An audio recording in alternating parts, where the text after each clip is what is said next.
We didn't order chicken. Not a problem. We'll pick it out.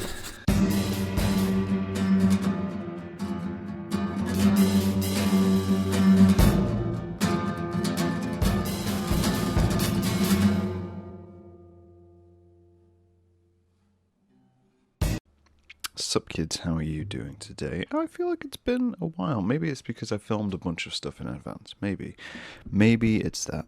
Maybe it's because I had a period of sickness. It is October 14th. I'm about to travel to some places, hence the bag. So I thought I would sit down and talk to you today and see how you're doing. I had a sinus infection. You don't need these life updates from me, but you're getting them. Congratulations. Welcome to the world. This is reality happening in real time, except I filmed it in advance, and for you guys, it's probably November now. Probably end of November. This is the last episode of the year. If you didn't know, every year I take December off, because to be honest, December's kind of manic, and you don't need me. And also, people don't watch videos in December. People don't listen to podcasts in December because they're usually doing stuff, right? There's a rule, actually, around Thanksgiving that you shouldn't publish a video on Thanksgiving because America aren't home. And I think the same can be said for England. Probably don't publish a video on December 25th because the UK are at home, but they're at other people's homes. They're doing Christmas things, whatever Christmas things are for you. I feel there's probably a rule for that for most places. You know, Diwali happens, Yom Kippur happens, all these things happen for different religious holidays, and they encapsulate a family. So that's how that happens. Either way, I don't want to get distracted too early on in this review of whatever I'm doing. I'm not reviewing something. This isn't that kind of channel. I could turn into that kind of channel. It'd be really easy to be a review channel, but we digress. Have I met your expectations?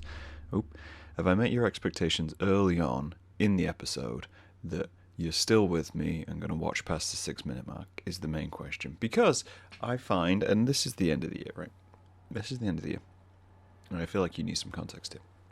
Context is that the end of the year is a time of reflection, okay? That's unavoidable. Whether you want to be a reflective person or not, whether you want to look at the year and go, that was a year that happened, fantastic, keep going.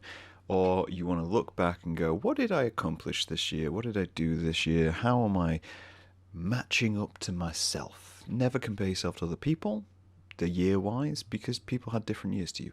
But if you wanted to look at the year and you wanted to have that reflective period, that usually happens November, December, January, because these are the core months of 1, being at home because the weather's changed, 2, having everybody else do the same thing, and 3, it's about renewal and regrowth and all that kind of thing. So you look at things like creators, video makers on YouTube, podcast creators look at analytics, they look at the retention, they look at the things which mean a lot to them about how they're creating, and they question themselves and say, hey, am I doing this right? Is this good?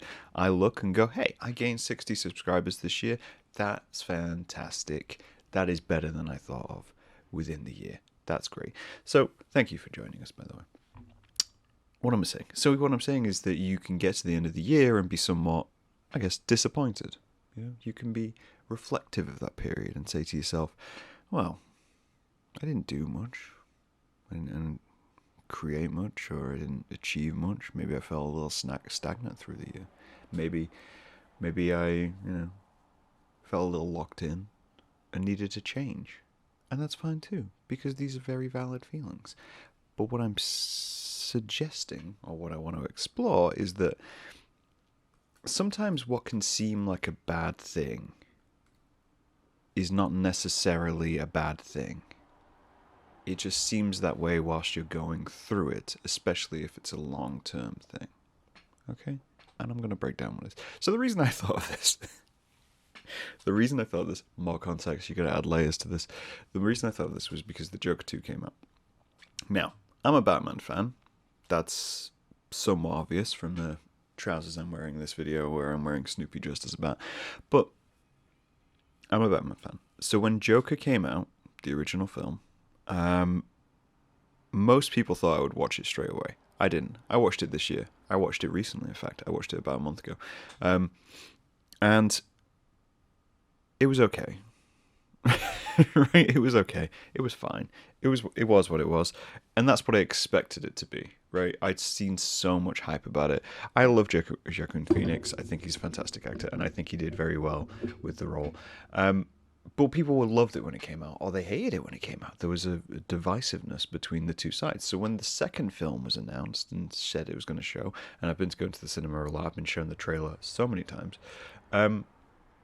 There was questions about what would happen and what it would be like. And obviously the original Joker fans were super hyped. They were all hyped. And I haven't watched the Joker 2. But I've seen the cacophony of annoyed fans online and film critics and other critics and non-Joker fans, and everyone's just come on and piled on and gone, this is terrible, this is the worst thing ever. And I have to tell you, it's not the worst thing ever, because I watched the Borderlands film. That was the worst thing ever. Now, that's a diversion. we we have this thing within our culture, within a society, where something gets reviewed, something gets looked at, and we come back and we say, yeah, that was good or that was bad. And I think what's interesting is I think it's a bit of diversion, right? Because I think we've begun declaring things as bad, not if they're actually bad, if that makes sense, right? I think that makes sense as a sentence, but I'll explain what I mean. What I mean is that when you think of something and you think that was bad, that was poor, that was unexpected, that's the key word, right? Unexpected. And I think that's what I want to redefine. Is it bad, or did it just not meet your expectations? Right? Because I think then we can realign all culture experiences with everything. Okay? Not that I'm trying to fix the world, but I think that's how we can do it. Is it bad, or is it just not what you expected? This is the question I want you to ask yourself, and I want you to ask anybody who comes to you and says this was terrible, right? Borderlands, by the way, I will definitively say I have asked this question of myself, and no, it's just bad. It's bad even if you had expectations of it being bad, because I expected it to be bad. I'd already seen the reviews before I went in, and it was somehow worse than what what I'd witnessed online of the discussions. So I recently went through this process as well. I'm going and traveling, as I said. I'm actually going back to the UK for about a month, 6 weeks. Going to see my friend get married, going to see family I haven't seen in a couple of years. Very lucky to do so. And I'm concerned because the last few times I've been traveling, I've been doing something, I've been shooting film photography, as you know. I do a little bit of photography.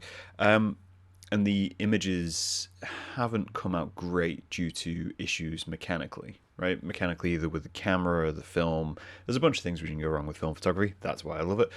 But I haven't done that. So I thought to myself, oh, I should take my digital camera, the little Charlie in front of me. And I should do that. But I haven't shot digital photography in a very long time. In fact, I think I shot a little bit when I moved to the city, but I don't think I kept any of those photographs. And why don't I keep those photographs? Why do I not shoot digital? And I will tell you why. Because I hate the digital photographs I shoot. Right? I dislike them. They are bad in my view, in my mind, in my mental landscape. I look at my digital photographs compared to my film photographs, same shot, probably the same settings as well. And I think to myself, no, this just looks bad. Why is it so bad? And I can't figure it out, and I couldn't see it. And I was discussing this myself this morning. I discuss a lot of things with myself, if you can't tell. This is what this basically is. This is what this relationship is. I don't know if you understand that this is relationship is me discussing with myself. But I was looking at digital work, and I was looking at some photographs I took yesterday, and I wasn't happy with them. I'm still not happy with them. And then I went online, I did a little bit of reading, and I went to some photography forums. And there was a lot of talk in the photography forums from people who were just starting out in digital photographs. And you see this a lot of someone will post something and say, why isn't my work as good as this person's work over here? And it's usually because they are someone who's been photographing for like 6 months versus someone who's been doing it for years. The camera equipment's completely different. The approach is completely different. The experience is different. Either way, there's a lot of talk in the forums about retouching in digital photography and how to achieve the effect that you want to achieve, right? So you want film photography, but you're shooting digital. Well, you can upload color profiles to your camera. You can upload grain effects in various softwares. You can add the things which you think are missing from that. And something clicked in my brain. And I knew I was going to discuss this already, but something clicked in my brain. It's not that the photographs that I've taken are bad, right? When you look at them on the surface, they're actually okay. They're representations of what I saw. If anything, they're very good representations of what I saw because they are very basic. They're very capturing the image. They're very much just, this was what was in the frame. Everything's exposed as it's meant to be exposed, which is essentially the initial goal of photography when you get brought into the realm of photography. And that's what's wrong, right? That's why I don't enjoy it. Because when I have film does that thing where it adds all these imperfections and it adds all this dynamic range and chooses for you. It basically jumpstarts. It's a filter. It's a filter on the image you're doing, but you're doing it through a process, okay?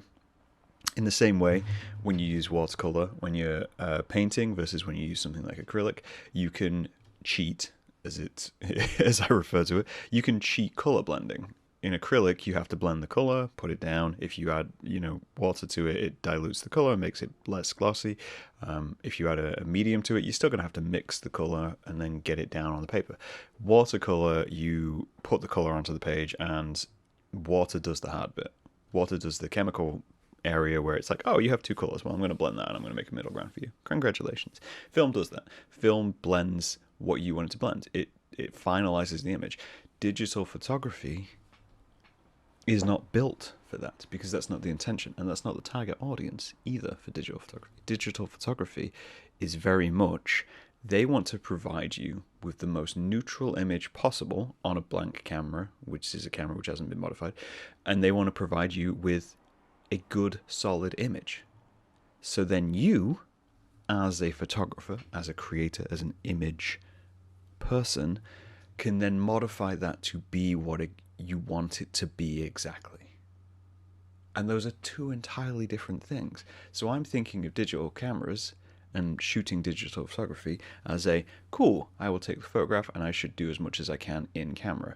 But in reality, what I'm actually going to get from a camera which I haven't modified or done anything with is a blank image. Which was a moment of just, what the hell? I've been approaching this wrong. I studied photography. And it's maybe because I haven't done digital in a while. I think when I was thinking of this as well, I was thinking back to college. I mean, I went to a time where film was still fairly prevalent in photography, but went back to college and digital cameras were first being introduced. And I used to do a lot of image editing. I used to do a lot of adding filters and playing with the levels and modifying things. And I think what I like about film is I don't have to do any of that. I'm become somewhat lazy in my creation of photography. Lazy but more expensive somehow because film photography is ridiculously expensive. And I was just thinking to myself, this is the view. This is what I'm saying. It's not bad. It just doesn't meet my internal expectation. And I have to adjust that expectations. Now, I'm not saying you always have to adjust that expectations. Okay? Don't get me wrong. I'm not saying that. People not in the comments because no one comments, but people will be out there saying, oh, well, no, we should expect more. And there's a privilege to that, right? There's a privilege to that, especially when it comes to media, films, music, whatever. You can look at something and say, well, this should have been better. This should have, right? That very judgmental phrasing of this should have been better. Because in your head, this was going to be done. And I think there's clear cases of that. I'm going to keep throwing Borderlands under the bus. But Borderlands, right? It's a multi-billion-pound title. It's a multi-million-pound film, so there's a lot of money that has gone into this for it to be what it is, and I think that expectation versus reality really affects people because money is a very valuable thing and people get really upset when it is misspent, especially on something which they already appreciated and cared about. And I think when you look at other films like Joker, which is probably a very well-made film, right? Again, I haven't seen it, But it's probably a very well-made film, well acted. It executed the vision which the creators were trying to create, what they wanted to create. It just probably didn't meet the expectation of what was out there. In a way, for me, the original Joker film didn't meet my expectations. I won't say it's bad, it just didn't meet my expectations for, in some ways, storytelling, which I thought was interesting. There was a lot of interesting bits in it and scenes within it, but developmentally, I was watching it and thinking, yeah, could have done more here. You know, the character itself, but it's a character profile. It's definitely not the Joker which you're familiar with from films. It's definitely not the Joker which you're familiar with from comics. It's its own thing, which is fine. It's, again, it's expectation versus reality of what you were presented with. And fair enough, it's not what you wanted. That's okay. But it also doesn't have to be in any way, shape, or form. So now you know this. Now you know this theory, and now you know this knowledge. You're wondering, Graham, how does one put this into practice? And now, I recently as well, again, there's been a lot of recents going on, was thinking to myself about Inktober. I haven't done Inktober this year. Anyone who's following me on Instagram, you will see me posting things, but those things are from 2023. I'm just resharing them because algorithms. And that series is really interesting to me because it's a series which I changed sort of midway through, and the subtle change to it improved everything, at least from my mindset. It improved everything from a point of, well, I don't like this. And again, is it bad, or is it just not meeting my expectation? It wasn't meeting my expectations. You can look this back and you'll probably see it, but there is a period between, I think it was like day 10 or 11, where I drew something and I thought, this is bad, right? This is a bad drawing. It doesn't look how I want it to look, first off, which is expectation versus reality. And it also isn't well executed, but it's Inktober. So the idea of Inktober is that you do one and you move on. That you can't get hung up on the image which went wrong. You've got 31 of them to do. And the days after that, all my images were better. And it's because the days after that, I was reminding myself that I could draw. I was reminding myself that I knew what I was doing because of this one bad image. And from that point on, I changed my approach, right? I changed my approach to meet my expectations. And I think that's maybe just a rational, better way of exploring the world, you know? There's a lot of just disregarding things which we think are bad. And then conflict when you meet someone else who's not on the same level of you. And maybe it's because they didn't have any expectation of it, you know? There's a friend of mine, Abra, who's going through a lot of Western cinema right now. And he has no expectation film to film. So it's fascinating to watch him explore these films because I've lived in a Western society and I know all these films and I was a film student. So I have very clear expectations of what I expect from directors, what I expect from titles and IPs and all these kinds of things. Where he goes in blind and he's just like, yeah, I'm going to go enjoy the ride. I'm like, yes, that's the impression. That's what we should all be doing. We should be doing that with everything, though, not just movies. We should be going to a coffee shop and be like, well, I expected coffee. They gave me coffee.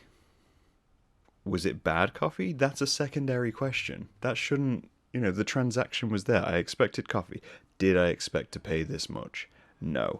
Cool.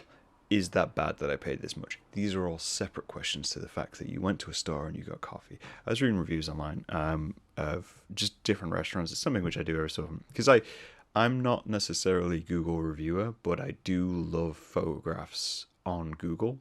And I use them and I post them. I post images to Google because I'm the kind of person that if I'm going to a place, I like to visualize where I'm going just to give me, less anxiety about what I'm going to go do. So I will post images which are just blank of like, hey, this is the location, this is the place, this is what the front of it looks like for people like me. I'm just trying to adhere to people like me. I'm trying to help those people out, which is, what I do. But I was reading through comments because I'm going traveling and restaurants and all this kind of stuff. And the amount of people who just throw things out for one minor inconvenience at a restaurant. I had a great meal. It was like, the food was lovely. The waitress was rude. 1 star. I'm sorry. The waitress was rude. 1 star. You could never go anywhere in New York. No one's going to pay attention to you. 1 star. The food was amazing. The waitress was rude. 1 star. Threw the whole thing out because of one bad interaction. Would you go back? Probably not. They gave it 1 star, right? You have to think that. You have to think. They gave it 1 out of 5. That's the lowest you can do. They're never going, but they might. But what about the food? Was the food worth the 1 star rating? How rude would you have to be? Would you have to be dismissive? Would you have to not get your check at the right time? What? Also, they work in the food industry. They work in food service. This isn't, and they're not like a fancy place, which means they're probably underpaid. If they weren't rude, I would be concerned. I would be like, are you okay? You seem much too cheery to be a waiting staff person. I'm concerned that you may have made decisions about the finalization of your life. Sit down, let's talk. That would be my reaction to over complimentary or over engaging waiting staff. That would be my concern. And in some ways you get a conflict of that, because a lot of people are very nice as waiters and waitresses because they want a tip, which is fine. They're being nice to you. Give them a tip. Do you tip? It's a whole rock and roll ride of just how to engage with the world. But I guess what I'm saying is we're all in this review mode. Let me jump back to the point. We're all in this review mode. We're all in this, situation where we're constantly reviewing ourselves, and we feel like we're constantly being reviewed, and everything we ingest, eat, view has to meet some level of expectation. Rather than just going, I'm going to go along. I'm going to go along for the ride. And my expectation doesn't need to be low in terms of quality, in terms of what you expect for yourself, in terms of what you think you deserve. I'm not saying you should feel like you deserve less. I'm just saying make your expectations broader, right? Make your expectations much wider in terms of what can be provided. I recently went to a comedy night with a friend of mine, Tristan. Tristan, if you're listening or watching to this, shout out to you. Thank you so much for coming with me. I know you hated it. But I went to a comedy night. Shout out to Emma as well. Emma, you came with us, and we ran into you, and yeah, I enjoyed it. I thought it was a great night. I thought it was above. Well, it was.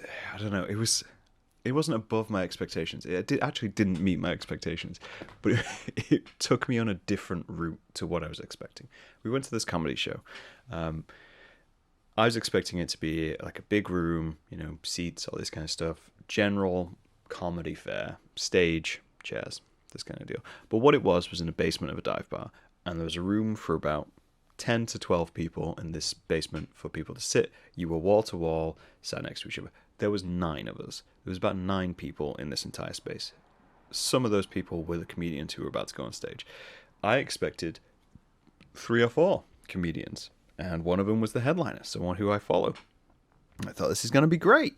3 or 4 comedians. What we got was 2 to 3 hours of just constant comedians, like changing in and out, getting up, going down. There was they did 30-minute sets. Some were good, some were not that great, and it was ongoing. It was like an onslaught. So when you got to the headliner, you were exhausted, just waiting for it to end. Like, how many more people we got? How many people we're gonna have to go through?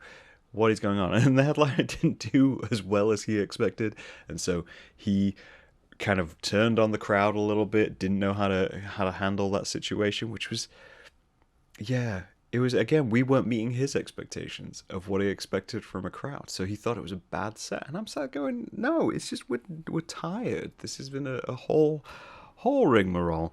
And then we chill out in the bar, we had some drinks, we played an arcade game, there was a little bit of karaoke. The karaoke, again, was not what we expected. We thought it was going to be like a thing in a bar and that kind of thing, but it wasn't. It was in the basement with an amp and a TV, which isn't bad.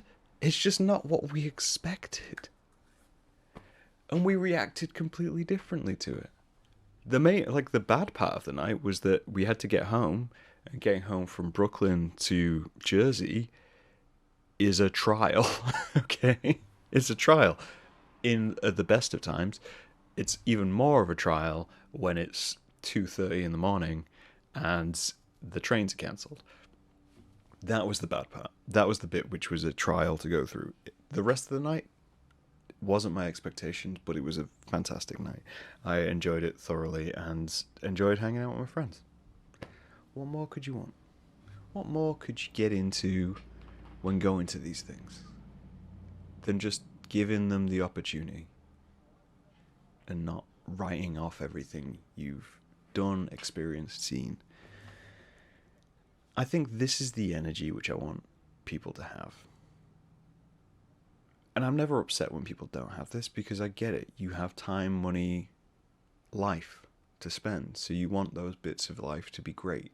You want those bits of life to meet your expectation of life, because there's not that much life to enjoy. A lot of it's spent working. A lot of it's spent doing things you don't want to do. So when you're in your parts of life, I'm just saying, leave a little gap with all the things which you love and all the things which you hate, for just defying your own expectations and allowing your expectations to be changed and enjoying the unexpected. And that's as succinctly as I can put it in a 20-minute podcast. It's been an interesting year. It's been a ride. If you got to this point and you're watching the end of this video or listening to the end of the podcast, I want to say thank you for coming along. I will be back in January, continuing this ride. I hope you have a wonderful new year, or whatever you celebrate through December. Take care of yourselves. I'll talk to you guys later.